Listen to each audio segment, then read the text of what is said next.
Hollyn? Yes. Hi, how are you? Hi, I'm good. How are you doing? I'm good. I've never got to interview you before, so nice to meet you over the phone. Oh, fun. Nice to meet you too. I am so happy you're on Winter Jam. I really am. You're like my Blanca Brit Nicole fix. Like I need that. Oh, that's sweet. Thank you so much. Well, so, and I truly, I am a fan because that's my style of music. Like that's something I have in my own playlist. So I'm very excited to have you on there. So for any of our listeners who don't know anything about you, can you give them just kind of a brief background on where you're from and how did you end up in Christian music? Sure. So my name's Hollyn, and I'm from a really small town in Ohio. I got signed to Go T Records in 2013, and since then been writing and making music and putting it out. So I pretty much for the last few years have toured with a lot of different artists and people in the Christian music industry. And for me, I actually never thought I would do contemporary Christian music. And so for me, I love to put a twist on what I do and make sure that it's vulnerable and honest to what I love to listen to as well. So I'm kind of I don't know. I feel like I make music that's a little bit out there compared to maybe most artists in our genre, and so sometimes it's like hard to find a place for my music. But we're excited about what we're making, and being able to do that on Winter Jam is going to be so fun. And I love pop R&B and soul music, and so being able to put out a lot of stuff recently too that goes along with that is parallel with what I've walked through in the last year and a half. So we're excited to be able to perform that on Winter Jam. So I've been doing this for the last 5 years professionally with a label, and then it's just been doing music my whole life. And my main goal is to bring some sort of comfort and peace and point people to truth with what I sing about and make them feel like someone out there understands where they're coming from.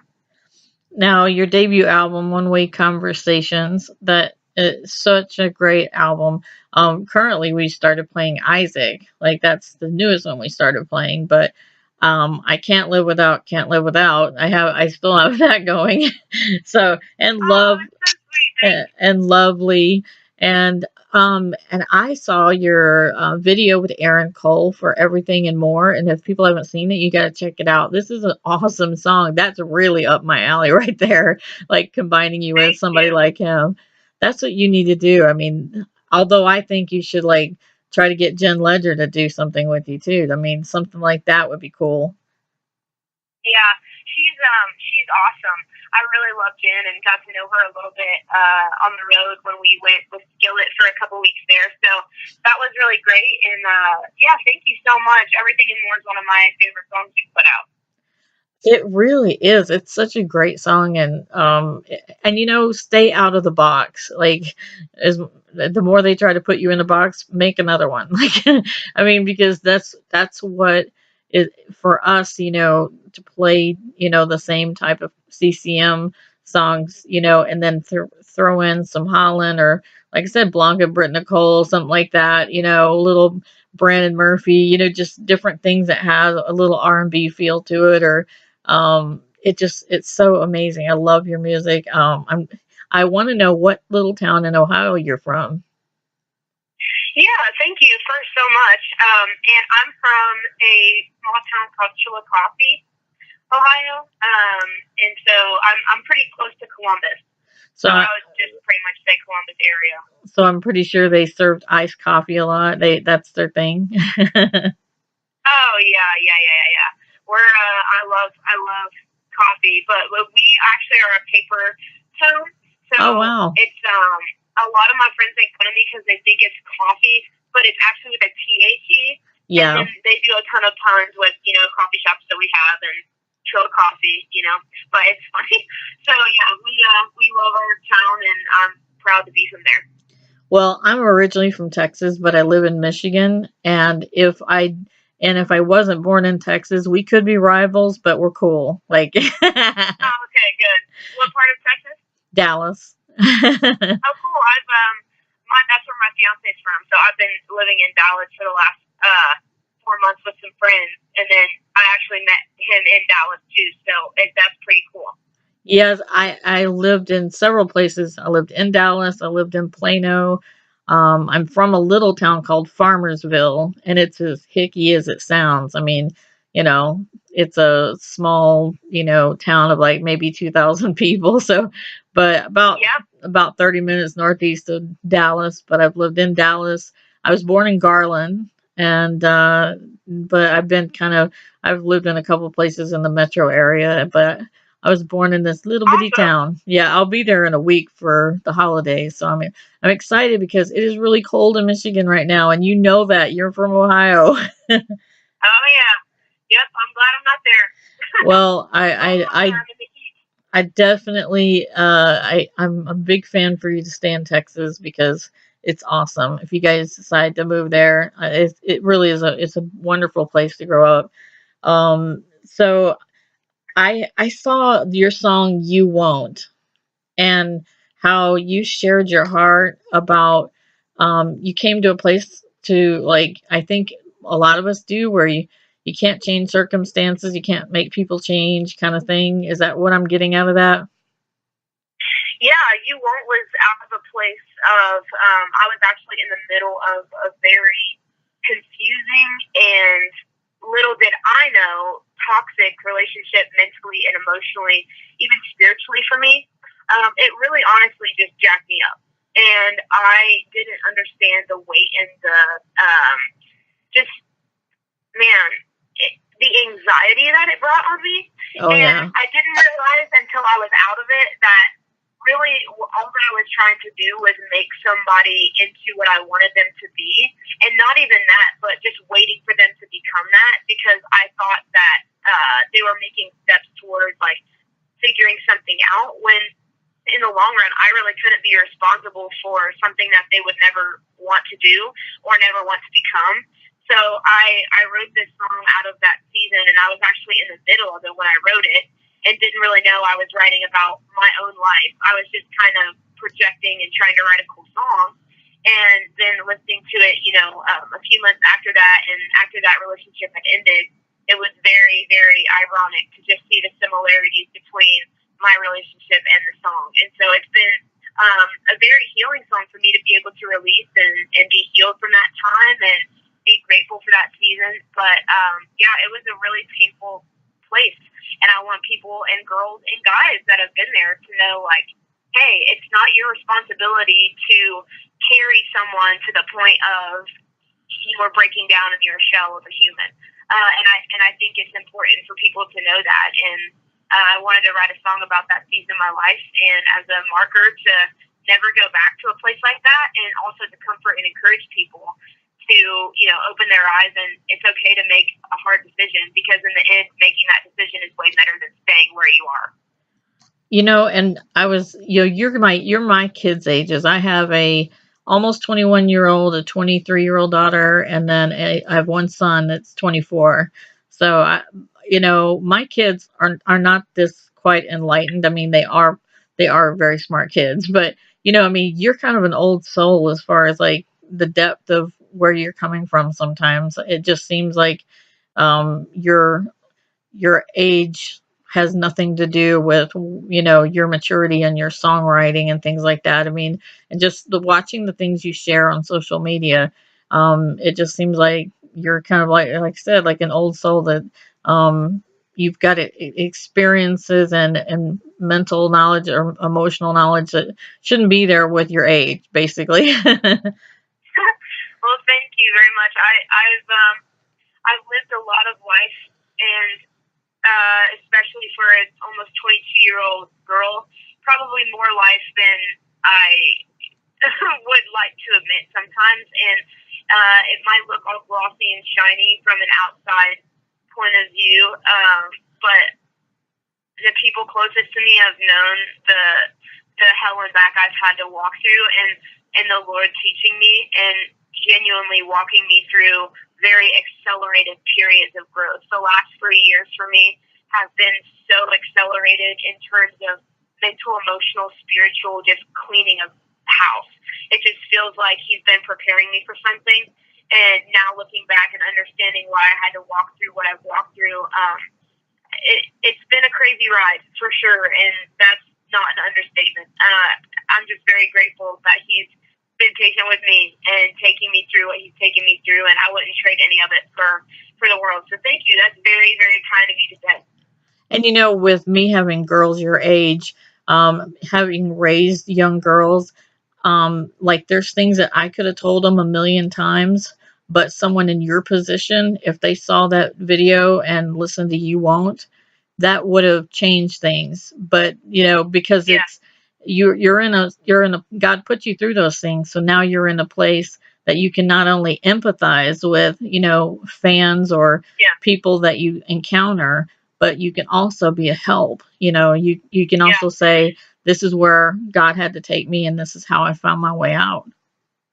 Right, and I think that's the point of music, and that's why I really, for me, the lines of is this a Christian song or is this a secular song are complete rubbish because I really believe that being honest and vulnerable with where you're at and what God's teaching you in that season, it doesn't necessarily have to be a sermon in every song. Sometimes people just need to know, especially 20-year-olds that are doing life, and it's difficult. Like, just to know that it's normal to not know what's really going on, and to just, okay, we're going to write a song about this, and we don't really know where the resolution is coming from, but this is what we're walking through. And I think that's how Jesus modeled for us, and I want to be that kind of artist in person, just in my life, for people to look at me and be like, oh, okay, I don't have to live up to any expectation or prove myself to God. I just have to be who I am and be vulnerable with where I'm at. So for me, that's what music is all about, and I will forever make music like that. And yeah, and I think that it's important to connect with people that are my age, and so I will forever fight to connect with my generation and not settle for anything less than excellence when it comes to that. And if you're a Christian, everything you put out as music is Christian music, technically. I mean, it doesn't have to say God or Jesus or Holy Spirit or water or, healing or any of that. It doesn't have to, because Switchfoot, I will tell you, is one of my favorite bands. And their song Dare You to Move was something where I was like having a really hard time. I was struggling, was depressed. And that song, like it like woke me up for a minute, and I played it like over and over, like constantly reminding myself, I've got to move. I've got to get out of this. And there's nothing in that remotely religious, but it's coming from the heart of somebody who's a Christian and who is putting things out for the purpose of and encouraging people and loving people and lifting them up. And you've got it right. I mean, you're starting at the Sure. right place. Don't let someone force you into another mold, because you're doing an exceptional job. And young girls have someone like that they can look to on Winter Gym and say, that song, that girl, she's young, and I can accept hearing that from her and not my mom or my grandma or whoever. That's what happens. I want to ask you one question. I'm curious, because of the type of music you do. Who's like somebody that's in your playlist a lot, like your personal playlist that you listen to? Yeah, for me, I have probably a lot of artists that are probably not like appropriate because I don't listen to a wide range of people. So I will just get in cycles of listening. One, I listen to the beat and the melody of songs, not necessarily lyrics all the time. So I listen to everything. So everything from Lady, I really love that band. They're very California ambient pop. To artists like Mr. Jordan and Frank Ocean, or somebody like the 1975. I love all kinds of music. So for me, it's more about how does this make me feel and what memory does it trigger in my mind and in my heart, and how can I access the same thing that these people just access in my own way and communicate that best to people. So for me, music is an experience, not just a song. So I listen to everything from rap music, like Hollyn rap, to like classical sometimes. It's just weird. So I love all kinds of and my playlist is more songs and artists, really. Well, that's awesome. I was just curious because I can see you like I said, maybe doing some collaborations with people that you're on tour with right now. You and Mandisa, you guys, and you know, well, there's so many people on there. I mean, I mean, the Newsboys, if you can get them to settle down, it's a high energy group of guys, man. But there's so many great people on that tour. Danny Goki, go for that, man. Danny Goki would be a great collaboration. Like he can do more than what he puts out there. Like some of the stuff he tried on American Idol, he can do that. So we can pull him out of his comfort zone a little bit. Yeah, they're such great guys, and it's really cool to just see what they're doing in their own life and what they're convicted of. And for me, it really comes down to what is the sound Yeah. that I'm trying to put out, and am I partnering with people that want to do convictually what I'm doing? Right. Like I think everyone is wanting to point people to the truth, but I think there's different vehicles to do that, and sometimes it makes sense, and sometimes it doesn't. So for me, I have to look and see, like, okay, if I put a song out with this person, or if I didn't put a song out with this person, what kind of message would that portray to my audience, and who is my audience? So you just kind of ask yourself all those questions, and find people with the same heartbeat as you, and just go for it. So yeah, thank you for the advice. I'm super excited to be on the road with these people and get to see their life and their heart. And Sandy and Mandisa, I've done tour with them before, so just excited to see and hang out with them again too. Well, we can't wait to see you back here in Michigan near your home stomping grounds. I'll be there in Michigan next month where it's going to be so freezing cold, but it's going to be awesome because it's going to be a fun tour. And so thank you for doing the interview. And I know you got more to get to because I know I do. So have a fantastic holiday season. Have a blessed holiday and can't wait to see you next month on Winter Jam. Thank you. You too. Have a Merry Christmas, and we'll